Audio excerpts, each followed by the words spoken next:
And thank you again, Stacey. I'm so excited that you're offering this for our community, and I'm just really grateful and so look forward to learning about Green Goddess Soup.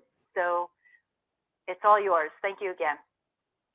Thank you for having me, and thank you for everyone showing up today. I know it's the weekend, so I am going to try in earnest to honor your time. When Phoenix and I had originally spoke about timing for this, we were thinking about a half an hour. And this can be done one of two ways. If you want to cook alongside with me in preparation of the soup, you can do that. If you want to just watch and hang out and watch what I do so that then you can emulate it later, that is fine too. So whatever resonates with you this afternoon. So today we're going to be doing a Green Goddess stone soup. And the premise of stone soup and the story around it is generally that the community gathers and everybody contributes whatever they have into this soup, right? And it originally started with a stone because that's all this person had was a stone. They wanted it to look like there was actually an ingredient in the soup. And then neighbors came and started adding things, potatoes, celery, greens, cauliflower, broccoli, things of that nature. And then they ended up enjoying this beautiful community stone soup. And what I like to do is, because we're using beans in the soup, you could also do it with a cauliflower or broccoli floret or whatever. But I have put aside some of the beans that are going into the soup, the cannellini beans, and I'm going to put those, when I serve this soup later, into my children's bowls so that they can wash the dishes, because whomever lands on the bean lands on the dishes. So that's a fun thing to do, and it makes it more interesting to eat, especially if you're cooking the soup for children. So I am just going to go down the ingredients list, and if anybody has any questions, you know, raise a hand in the chat room or whatever, or you can feel free to unmute yourself and just shout it out. I like to go through the ingredients list, talk about substitutions, and then we're just going to get our hands dirty and go straight into it. So 1 tablespoon olive oil is the first ingredient. Make sure that if you're using any other type of oil, that it has a high burn point, because you don't want to use something like an extra virgin olive oil, which is only meant to be consumed unheated, right? Because the second you heat it, because it has a very low burn point, things start to oxidize and free radicals happen, and you don't want to deal with that. A large sweet Vidalia onion. If you have a composter, make sure that when you're peeling back your onion, you remove the labels, because labels don't really compost very well. Same thing for the avocado skin and things of that nature. 6 cloves of garlic. I put in 7 because it's cold and flu season, and garlic has antibacterial properties, so good to have extra garlic there. 3 stalks of celery. 6 to 8 cups of vegetable stock. I actually pared down that, so if you want to write a note there, I did 5 cups because I wanted a thicker soup, and it worked out really well. 1 small head of broccoli, 1 small head of cauliflower. Just a note, when you buy broccoli, they always have it attached with a rubber band. I never throw my rubber bands out. They end up going in my rubber band drawer, which we won't show anyone now because it's really scary. And then I just reuse the rubber bands. A 15-ounce jar of beans, rinsed and drained.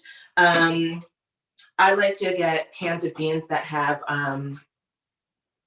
a lining on the inside so that you're not getting any of the yucky stuff that happens when aluminum cans leach into your food. A half a cup of parsley leaves here. A half a cup in my mind's eye is a handful. So when we do this later, you'll see me just rip off a handful. I have my greens soaking in mason jars filled with water. You can leave those on your countertop. or you can put them in the refrigerator. It just helps them last longer, and you want to change the water every 2 to 3 days, otherwise it gets murky and gross. 2 teaspoons ground cumin. That is way too much cumin for this recipe, so just put in 1 teaspoon of ground cumin, and 1 to 2 teaspoons sea salt. Actually 2 teaspoons. Beans soak up a lot of salt. So 2 teaspoons works really well. A pinch of crushed red pepper flakes and cracked fresh pepper to taste. I put in 5 cups of spinach in my trial run for the soup this morning, and it came out wonderfully. So I would say 5 cups of baby spinach.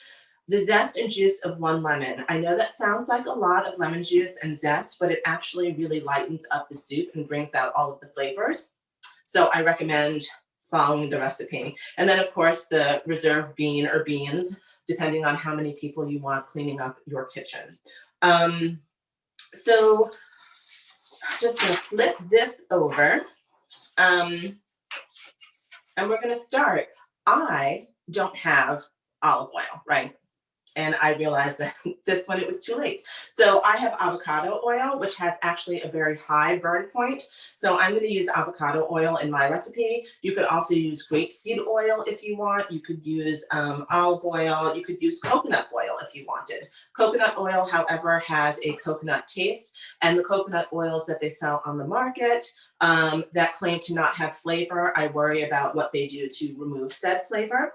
So I'm just going to, hi there, that's a whole lot of me, but I'm just gonna turn my camera this way so y'all can see my kitchen and see me, hi. So I'm just gonna turn this on. And before you put oil into your pan, you're always going to want to heat up the pan. When you heat up the pan and then put the oil in, it sort of acts like Teflon almost, and it makes things stick less to the pan, right? So I'm just gonna put in my tablespoon of oil, like that. And I'm a firm believer of putting things away as you go. So everything that has been used and won't be used again gets thrown into the kitchen sink, or gently placed, I should say. We don't want to throw anything. And I have another cutting board here, so I can just use this one. So here's our Vidalia onion. When I use roly-poly things, I like to use my Japanese cutting knife. It's not a French knife, so it doesn't have the little tip at the end. It's a more stabilizing type of blade. The one thing you're gonna wanna do is to always take the ends off first. And as you can see, nothing's going into the garbage. It's all going into a bowl, which will then either later go into the compost or to my chickens who eat everything known to man. So you're gonna wanna just peel back a couple of layers of your onion. Stacey, there was a question What's the question? about being able to substitute turmeric for cumin.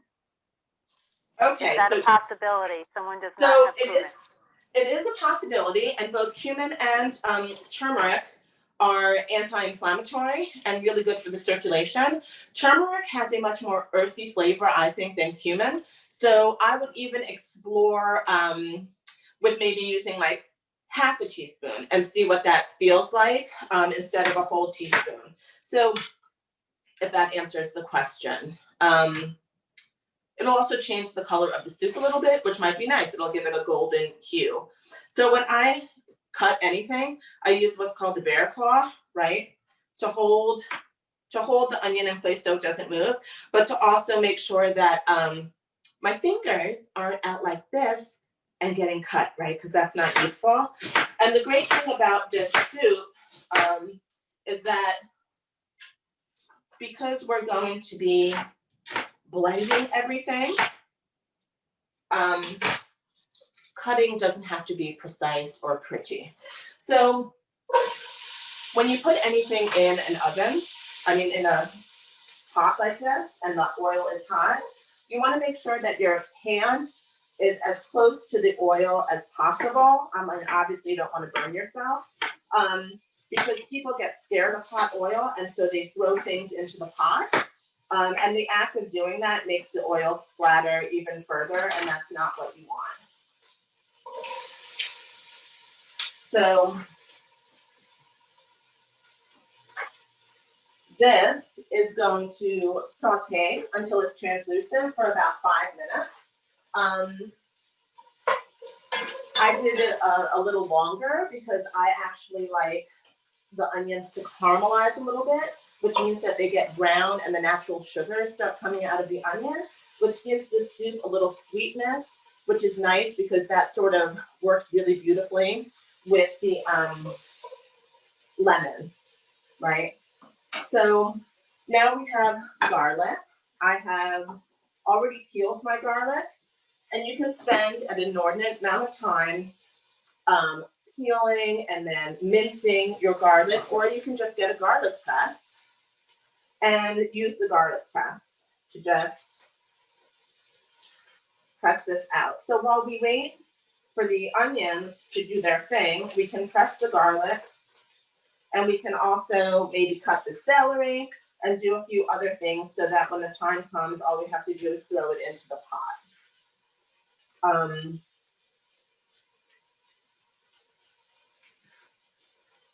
The other thing that I would recommend when you're using your knife, like I do often, to scrape ingredients off of your cutting board, it's really important to not use the blade of your knife, okay? Because every time you do that, you're dulling your knife exponentially. And the sharper your knife blade is, the easier it is to cut things and the less apt you are to actually cut yourself. The duller the knife, the greater likelihood you are to really hurt yourself because you have to put more pressure onto the knife to cut things. So I know it sounds a little counterintuitive, but it's not. So my onions are starting to brown a little bit. They're very nice. At some point, maybe I'll have 3 cameras so that I can have just a permanent camera here so that you can see what's going on a little bit better. So for now and today, you'll have to trust me that everything is browning. You can also do this in an Instant Pot, right? The Instant Pot has a saute feature. You would set the Instant Pot to 5 minutes. Then you would add your garlic, blah, blah, blah, blah, blah, blah, blah, blah, blah, blah. And then all the other ingredients, and then you'd probably cook it in the Instant Pot for 2 minutes or something crazy on high pressure. And it would do the exact same thing we're doing. So this calls for the garlic cooking for about 1 to 2 minutes. I prefer 1 minute simply because I don't like my garlic to brown. And I'm actually going to turn my heat to low so that the garlic does a slow cook. Okay. The second you start to smell fragrance and like a burnt smell, you've overcooked your garlic. So now we're going to go into the celery, the vegetable stock, broccoli, cauliflower, white beans. So I'm actually going to turn my cooktop off, and we're going to start prepping the broccoli, the celery, and the cauliflower. I've already washed my celery. I've already cut off the ends and put them in my dish for my chicken. So obviously, when you're cutting things, please take your time. It's not a race. I just want to be respectful of everybody's time, so I'm just going to be going a little bit fast. So we're just going to put our 3 stalks of celery in, and then we're going to start prepping the broccoli and the cauliflower. The smaller you cut things, the quicker they're going to cook. So, and what I've done here to show you is, this isn't going into the soup, but what you can do is cut the stalk and then use a peeler to peel away the more fibrous parts of the broccoli stem. And then you can freeze this and you can use it in vegetable stocks, or you can shred it and make it into a slaw with cabbage. It's really beautiful. So I just take these and I freeze them. I use them instead of just throwing them into the composter or giving them to the chickens. And as a means of saving time, I'm also going to wash my cauliflower and broccoli together in one colander, just because that saves a lot of time and energy.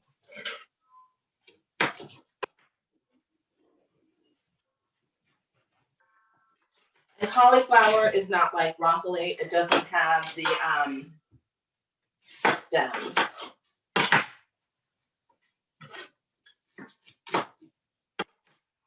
They're way too fibrous, and it wouldn't be fun to chew raw, and it wouldn't taste as good as the broccoli.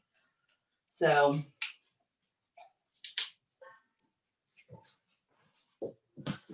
there's that. And I can't see if anybody is asking questions, so I can just be on the front. It's quiet awesome. on the front. No questions yet. All right. So, and this is really, I like it because of its simplicity. I think oftentimes we see soups and there's lots of ingredients and it has a tendency to feel overwhelming, but this isn't really overwhelming. So I apologize as I turn my back to you. Here we go. I'm just gonna rinse this stuff off.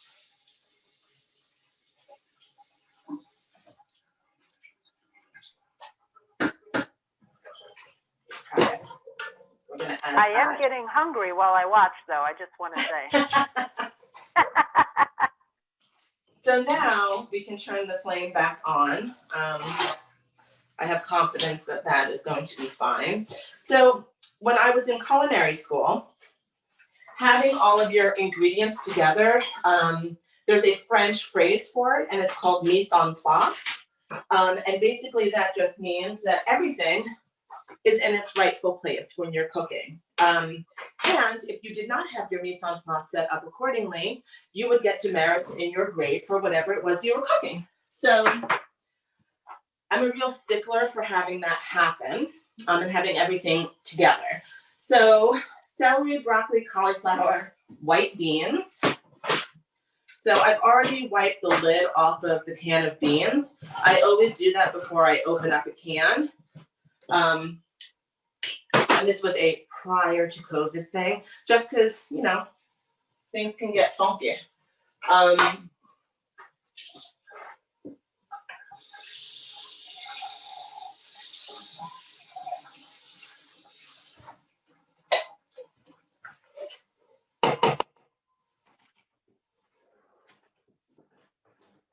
Alrighty, and then vegetable stock, cumin, parsley, salt, crushed pepper, and all the seasonings. So here's my big Pyrex. I'm gonna put in 5 cups of broth. If you want, you can make your own broth. That is a process, and it takes several hours unless you have an Instant Pot, and then it won't take that much time at all, maybe 20 minutes or so. So there's about 4 cups, throwing that in. And then another cup and change.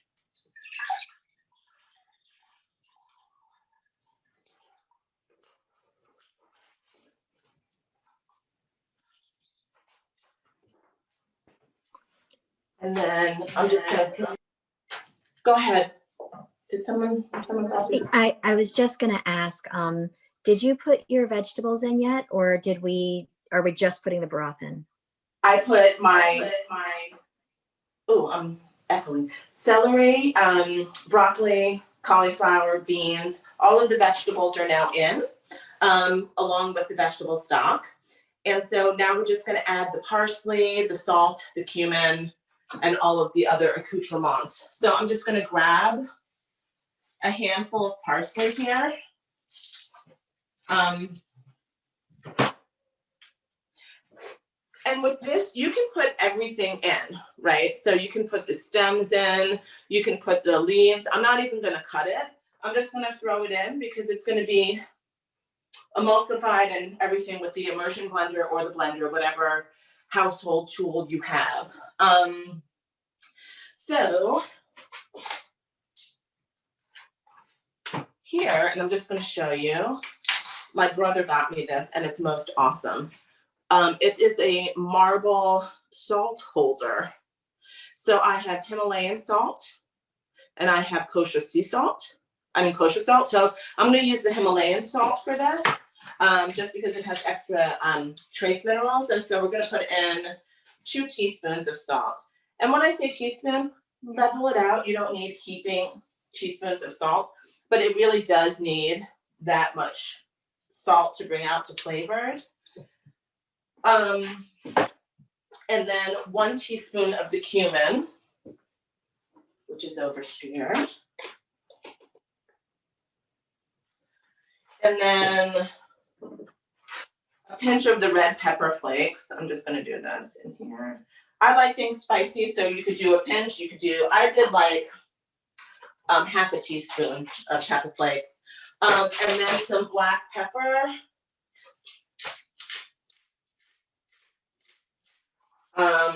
About 7 turns. And then you're just gonna wanna mix all of this up.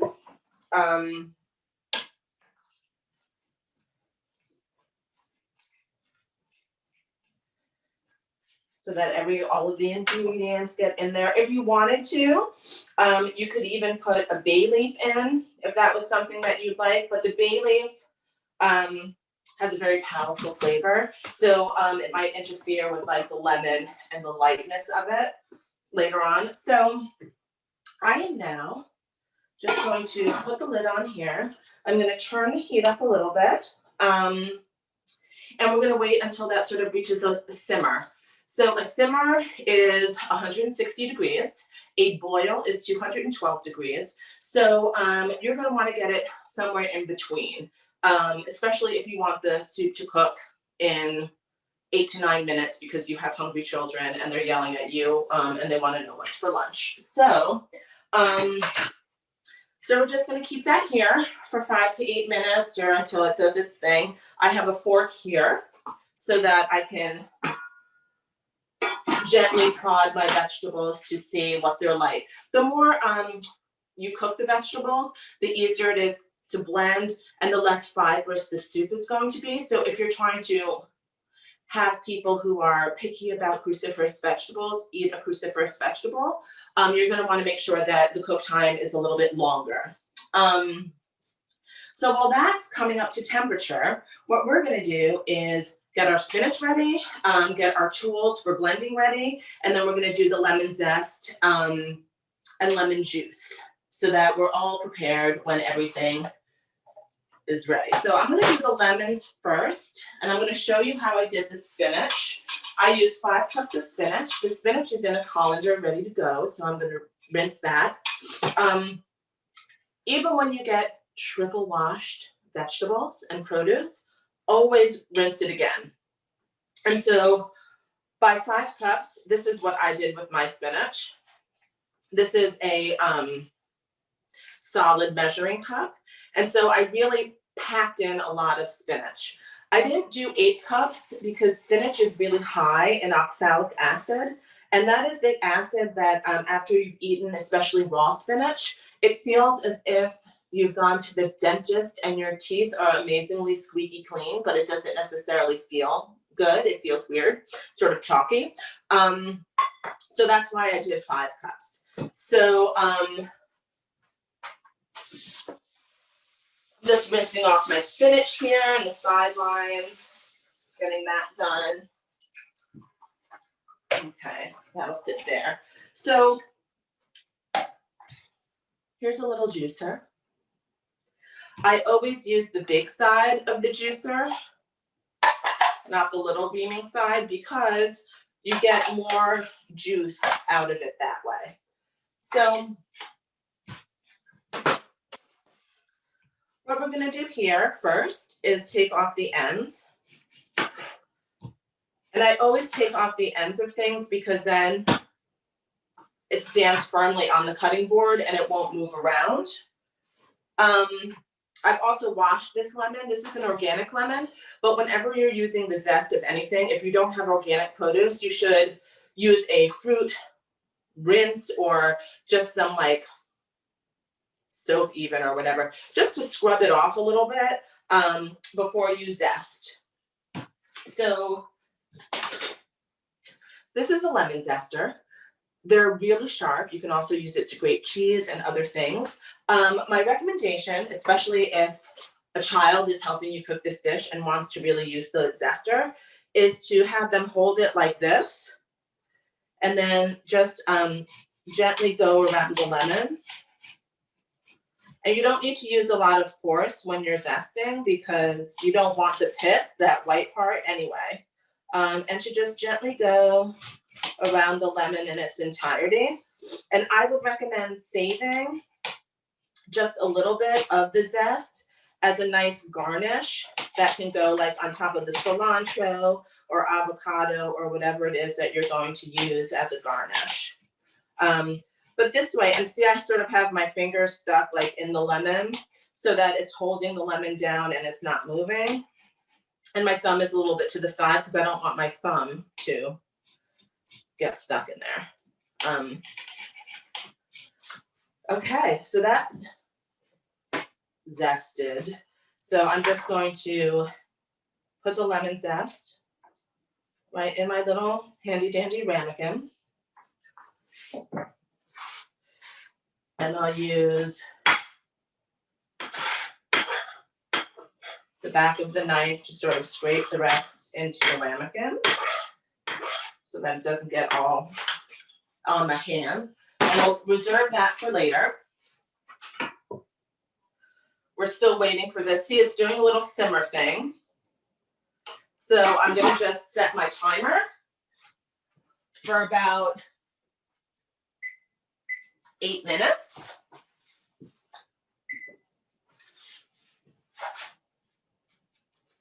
Okay. And my house, I don't know about yours, for those of you who are cooking with me, it's starting to smell really good in here. So we have our zest, and now we're going to cut this in half and get our lemon juice. What I like to do before I juice anything is sort of roll it out on the cutting board. That loosens up the flesh on the inside of the fruit. It also releases some of the natural essential oils of the fruit, and it makes juicing easier.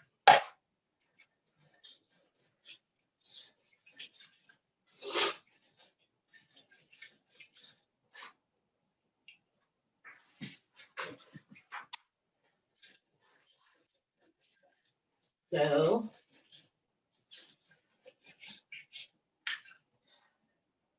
that's ready to go. And that's usually the juice of one lemon is usually about 2 tablespoons. So if you don't have a lemon, but you have lemon juice, that's sort of the equivalent.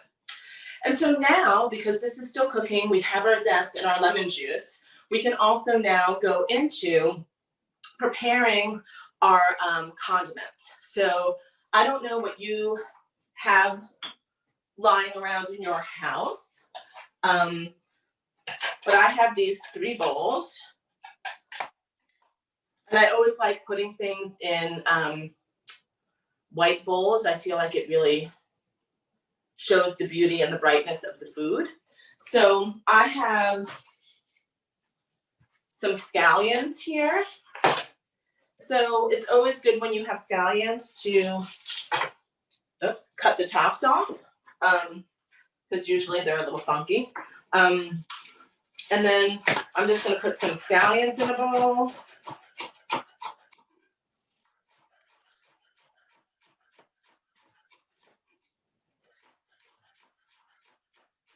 So scallions,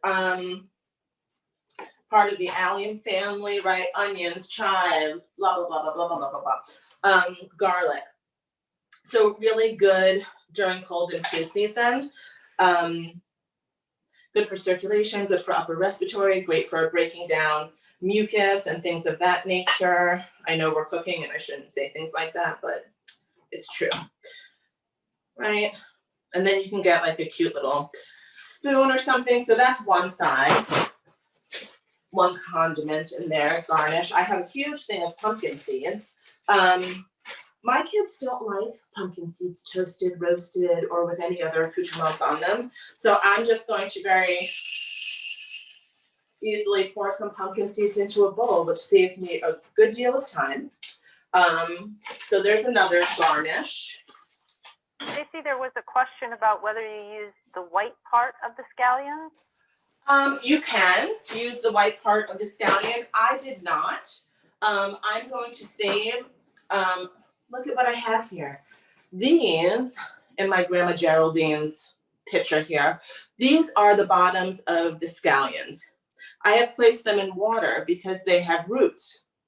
And once the top here starts growing more green on the top, I will transplant these into my pot that I have for herbs, and I'll start growing scallions inside. So that's why I'm not using the whites, but you could, absolutely. And then the last little thing that I have is cilantro to go on top. So I'm just pulling out some cilantro here.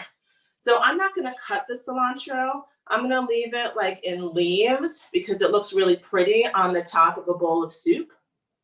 Some people think that cilantro tastes like soap. I don't have those taste buds. I love cilantro.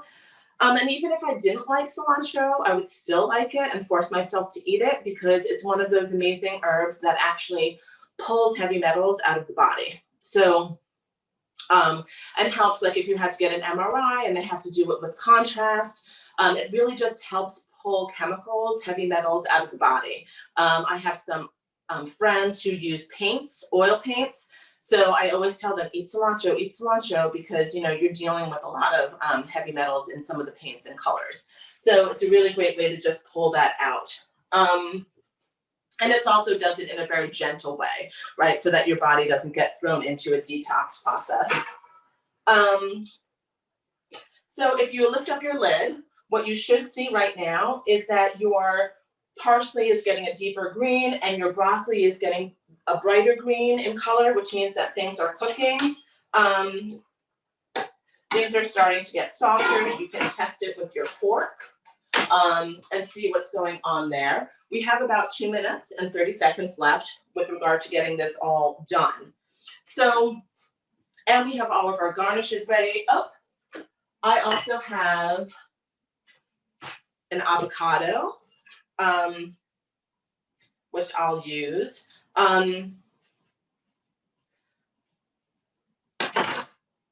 So this is really easy. That just came out really quickly. We like when that happens. And so with the avocado, you can do one of two things. You can just scrape it out with a spoon and throw it in a bowl and call it a day. Or if you have a desire to make it look a little bit nicer, you can cut slices, you know, and then go around the avocado with a spoon and you'll have slices. Or if you like smaller chunks, you can do lines in the opposing direction and you'll come out with like these cute little chunks of avocado. That's usually what I do. So then we can put avocado in something cute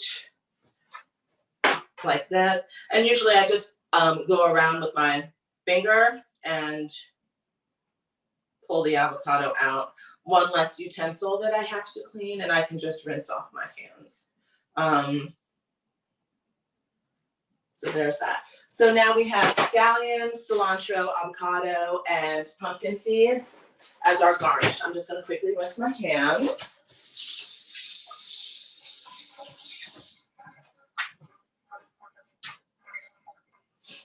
Okay. And what else do we need? So now would be a perfect time in the next 42 seconds, right, to find whatever kitchen appliance you're going to use to blend your soup, okay? because you want that to all be ready.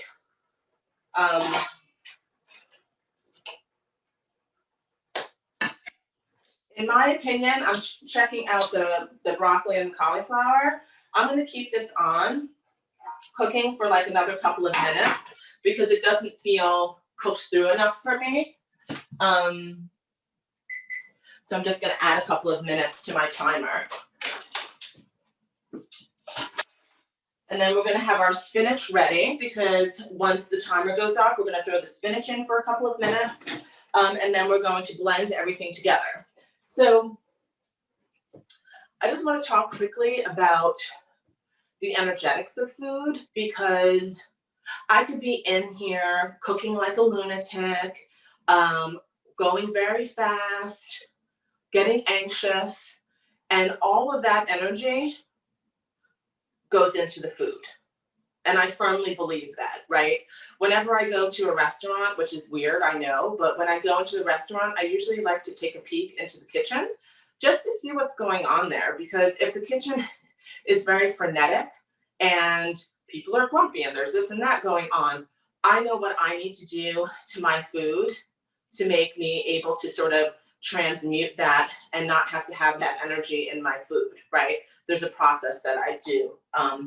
And that's me, I'm quirky, but the energetics and the energy that you put forth when you're cooking for yourself or other people can be felt when they eat it. So to me, it's always important to be very mindful, to take one's time, just to make sure that the energy that you're transferring into the food is going to be supportive of your loved ones and of yourself, right? Most importantly. And I also want to just talk about the color of the food. The color of the food today primarily is green. There are also some yellow components. Green, in terms of the energetics of the body, corresponds to the heart. And so we're really making a heart-centered and heart-based and heart-opening dish today. And then the yellow speaks to the solar plexus energy center, and your solar plexus really focuses on your will and how you present yourself out into the world, and the way in which you do it. Do you do it with, oh, there's the timer. Do you do it with integrity and honesty? Do you do it with like fear, worry, anxiety? Or just do you do it with open-heartedness and compassion, right? So those are sort of the areas of the body that we're energetically feeding today, which is also a really important component of food and food preparation and what you decide to eat at any given point during the day.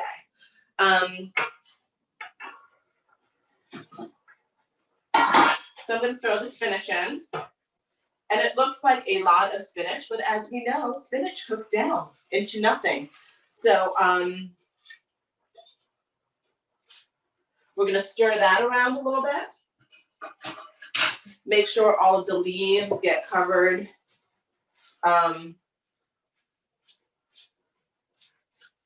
in some type of liquid so that they can cook down.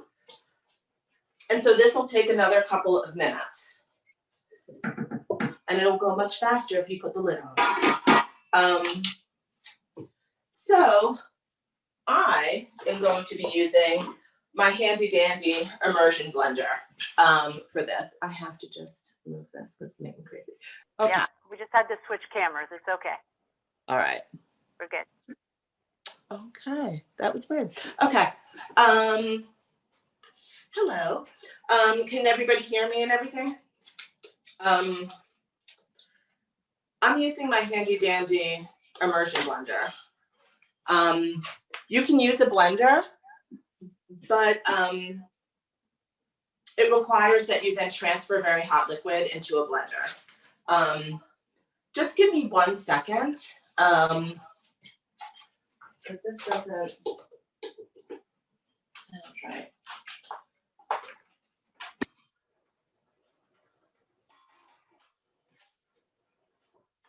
So the spinach leaves are getting nice and darker green. So they're cooking up nicely. I'm going to give them another minute. I'll be back in 1 second. I think that we are good to go and that we are at this moment where we can blend everything up. So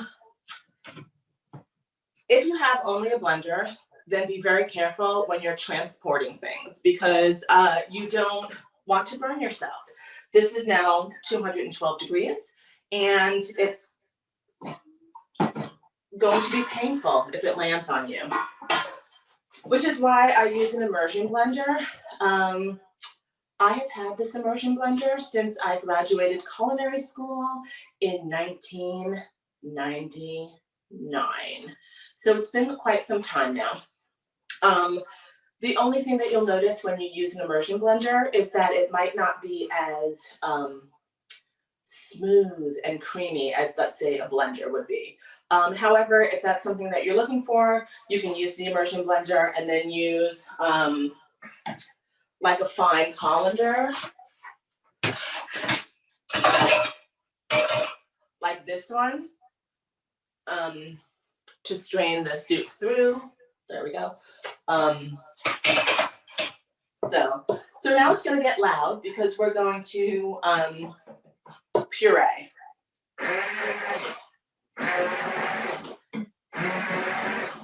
And so literally you can sit here and watch me puree, or I can do a Julia Childs move and just show you what happens when all of the puree is done. It looks like this. And you have this beautiful, I can't tilt it so you can see it because then all of the soup will fall onto the floor. But you have this beautiful green soup and you have a lot of it, like a lot. And so after you've pureed it, right, then you're gonna take your lemon juice and lemon zest and put it into the soup, right? So I'm gonna do that. There's a quick question. It says we switch to our Instant Pot, only 2 minutes or 5, question mark. In terms of the Instant Pot, it doesn't really matter because things are gonna cook. So if you really want your vegetables broken down, I mean, it takes only 4 minutes to cook rice in the Instant Pot. So I would say that you could do 3 or 4 minutes tops and everything should be done, I would think. Okay, because we added a lot more of the broccoli and cauliflower, and then when yours was done, ours was still rock hard. So we switched. So then do the maximum. Do 5 minutes then, so that everything gets cooked in. Thank you. You're welcome. So boom and boom. And then at this point, you're just going to want to, we have all of the ingredients in there. Everything should be, emulsified in the blender or using the immersion blender. And then you just want to taste it. You want to taste it. Does it need more turmeric? Does it need more cumin? Does it need more black pepper? Does it need a pinch of salt? If you like it spicy, do you want to put more black pepper in, white pepper in, red pepper flakes? You might want to throw in a dash of cayenne pepper. It all depends on, your taste buds.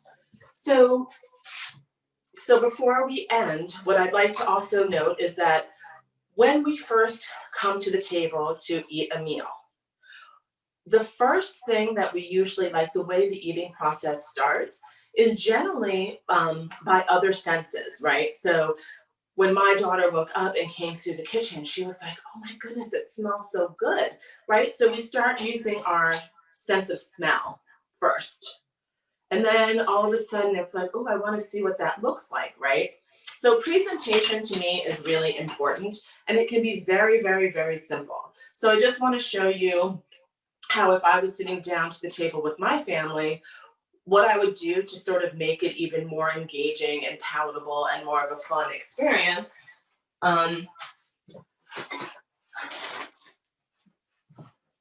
I would put the food, the soup as it were,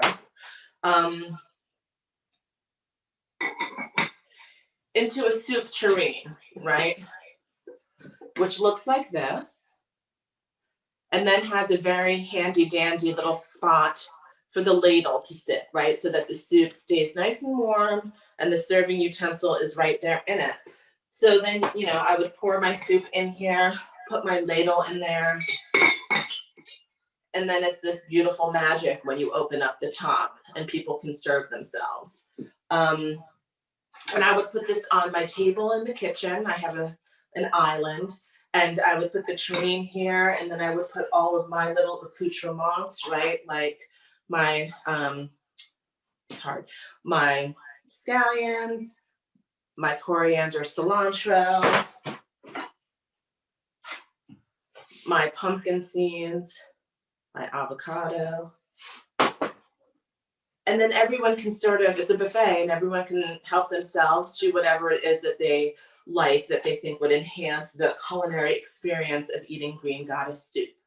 And that really sums it up for the day. We have made the soup, we've blended it, we have all of the fun sides and garnishes that go with it. I would serve this with a salad. Also, if you want, like if you have kids that like to eat grains and like starchy things, like I would maybe have some rice. You can make some lemony delicious rice and throw some parsley or cilantro in that as a starchy side, or maybe some potatoes. And another thing that you can add to the soup if you want it to be a creamier soup is you could throw in a couple of potatoes, because those would make it nice and creamy. Or if you don't like to eat starch like that, you could throw in, like, you know, a quarter cup, half a cup of oatmeal. That would thicken it up beautifully. And the only other thing I have to say is, if you didn't have lemon, like I'm an essential oil person, so I have food grade lemon oil. So if I didn't have lemon juice, I could throw in a couple of drops of essential lemon oil in there, just as long as it's food grade, to enhance it and lend that brightness. So before I thank everyone for having joined me this afternoon, it has been an honor and a privilege to cook with you all. Does anybody have any last questions or comments that they'd like to share before we call it a day? Yeah, if you do, please just unmute yourself. Meredith says it smells so good. Yay, that's good. My kitchen smells very good too. So I'm excited that your kitchen, Meredith, smells delightful as well. Okay. Anything else from anybody? Thank you, Stacey. This was great. I love it. Oh, you're more than welcome. It's a pleasure. Stacey? Yes.